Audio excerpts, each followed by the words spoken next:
दोस्तों, English medium school में perfect teaching के लिए ये ज़रूरी है कि आप अपना बेस्ट दें और अपनी पॉजिटिव इम्पैक्ट बच्चों पे छोड़ें।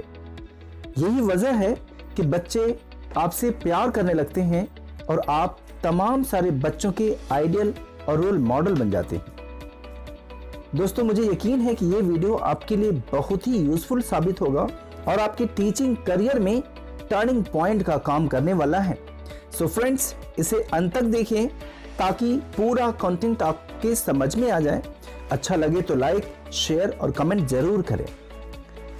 एक अच्छे शिक्षक के लिए अपनी भाषा पर कंट्रोल होना चाहिए, उसे मधुर भाषी होना चाहिए, उसके वर्ड्स अपीलिंग होने चाहिए, उसके शब्द दिल दिमाग को छूने वाले होने चाहिए, उसके बोले हुए वर्ड शॉर्ट और कंपैक्ट होना चाहिए। खुद ही टीचर डिसिप्लिन होगा तभी तो दूसरों को डिसिप्लिन में रख पाएगा।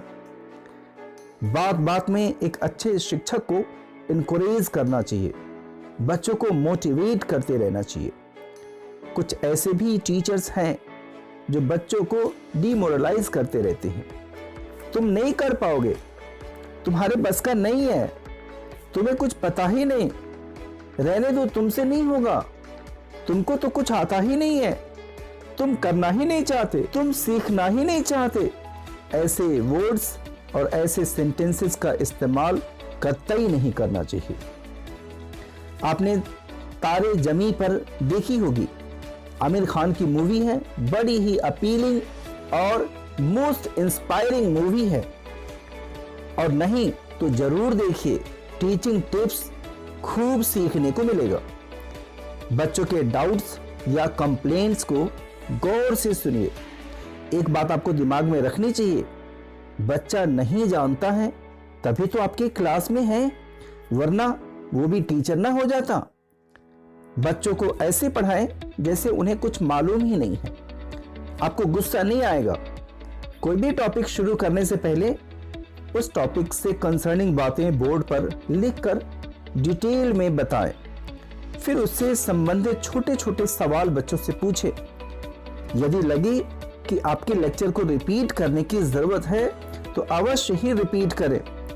जब हम ये अपने दिमाग में रख लेंगे कि हमें तो अपना बेस्ट देना है, तो एक ही टॉपिक को कई बार समझाना भी आपको मुश्किल नहीं लगेगा और आप इंटरेस्टिंग तरीके से उसी टॉपिक को कई बार बताएंगे तथा बच्चों पे गुस्सा भी नहीं आएगा। लेक्चर के समय इंटरेक्शन का खूब ख्याल रखें। कुछ आप बोलें, कुछ बच्चों को बोलने दें।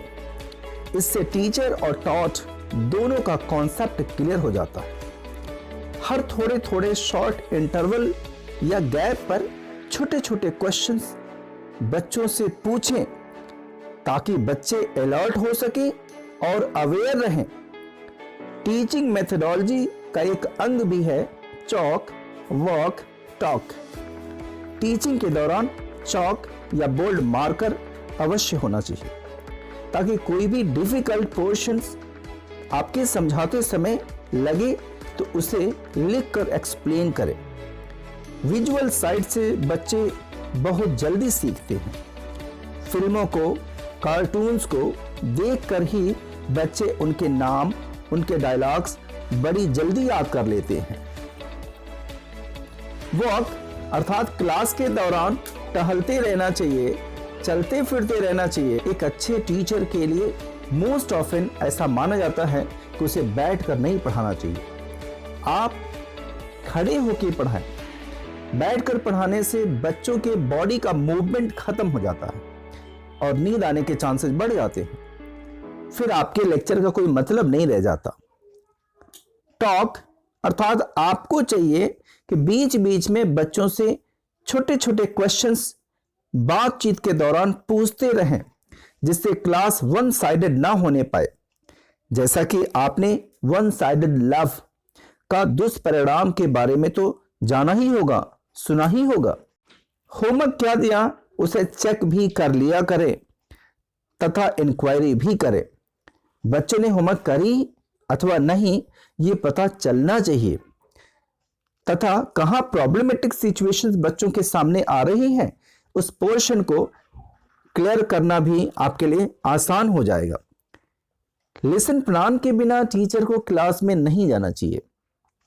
चाहे आप जितनी भी एक्सपीरियंस क्यों ना रखते हो, लेसन प्लान तैयार जरूर करें और उसके अकॉर्डिंग ही अपने टीचिंग को इफेक्टिव बनाएं। आपको पता होगा सचिन, सहवाग, गांगुली, धोनी लंबा एक्सपीरियंस रखने के बावजूद भी रोज पिच पर आते हैं, प्रैक्टिस करते हैं।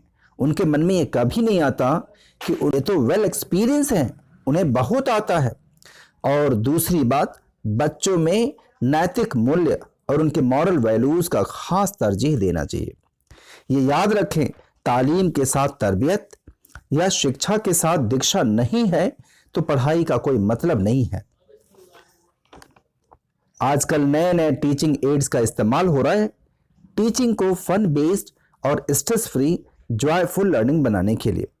करके सीखना कहीं ज्यादा अच्छा होता है अपेक्षा पढ़ के सीखने से। इसलिए बेहतर होगा कि कुछ छोटे छोटे एक्टिविटीज क्लास के दौरान कराते रहें, कुछ प्रोजेक्ट वर्क्स देते रहें। इससे उनकी क्रिएटिविटी बढ़ती है और सीखने की चाह भी बढ़ जाती है। और आखिर में आपको चाहिए कि बच्चों में नैतिक मूल्यों की बात सिखाते रहें, सही गलत की तमीज सिखाते रहें, अच्छे बुरे का फर्क बताते रहें। आप सभी शिक्षकों को मेरी तरफ से ढेर सारी शुभकामनाएं।